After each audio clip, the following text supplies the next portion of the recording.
In 1957, the Soviet Union launched the Sputnik satellite into orbit. They beat America into space. And the U.S. feared that they were falling behind. One of our greatest and most glaring deficiencies is the failure of us in this country to give high priority enough to scientific education. American newsreels like this one stoked anxieties that the country was wasting its intellectual talents. Are more than 200,000 each year of our ablest high school graduates who must get along without higher education. So in 1958, President Eisenhower signed a bill that let college students borrow up to $1,000 a year from the federal government. And ever since, student loans have helped more and more people go to college. But as demand for higher education increased, the costs did too. So students took out bigger loans each year. In the early 1970s, the average loan was about $1,000 a year in today's dollars. Now, it's around $7,000 a year. And when you factor in interest, the average person with debt owes about $30,000 when they get their bachelor's degree. If we combine all the student debt Americans currently owe,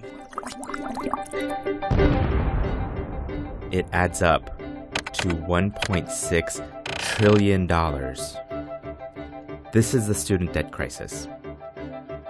But what if the government canceled all of this debt? Under the proposal that we introduced today, all student debt would be canceled in 6 months. We are going to roll back student loan debt for about 95% of students who have debt. But $1.6 trillion is a lot of debt to cancel. So it's worth asking, who exactly would this help? The millennial generation was told that the only way they would get the good jobs available is if they received a college education. Tens of thousands, hundreds of thousands, millions, billions of dollars to our students, and it is now crushing them. First, let's look at exactly who owes this money. Each of these bubbles represents about 1,000 households. The bigger the bubble, the more they owe. So first, let's organize the debts by age.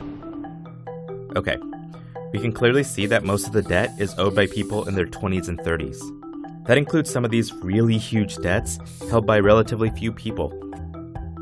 And since younger people haven't had time to build wealth, it means the net worth of people with student loans are on the lower end. So it seems like canceling student debt would overwhelmingly help younger people who don't have money. But let's dig a little deeper. Let's try organizing the debts by education level. This way we can see what their student loans paid for. The biggest group are those with bachelor's degrees. But the most debt is held by people who either have a master's or beyond, like a PhD or an MD, and they owe a lot of money. But when we organize these debts by household income, we can see that many of these people also earn a lot of money. In fact, the majority of debt is held by people here, in the middle class. And these people earn more money because they have an education. So let's add our findings to the list. It looks like the main beneficiaries are younger people who don't have a lot of money yet, but they have the degrees and jobs to give them a promising future. Bernie Sanders wants to cancel student debt for everyone, including people over here who earn hundreds of thousands of dollars a year. Elizabeth Warren wants to cancel all debt for these bubbles, households earning less than $100,000 a year. Above $100,000, the loan forgiveness phases out until we reach $250,000. So these people wouldn't get any help. Here's the hard thing about canceling student debt. All these people had the opportunity to go to college, and many of them do okay because of it. But here is everyone else, the white dots, who didn't go to college, many of whom never got the chance. Canceling the country's student debt won't help them at all. But for Sanders and Warren, this is part of a larger belief about what America should be.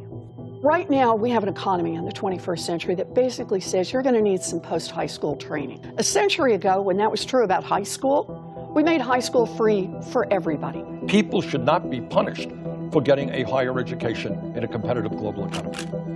70 years ago, America was worried great students were being fenced out of college.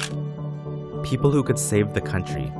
People who could help America get ahead. They've got the flag up now, and you can see the stars and stripes on the winner. Now this conversation is about who is allowed to build a stable future.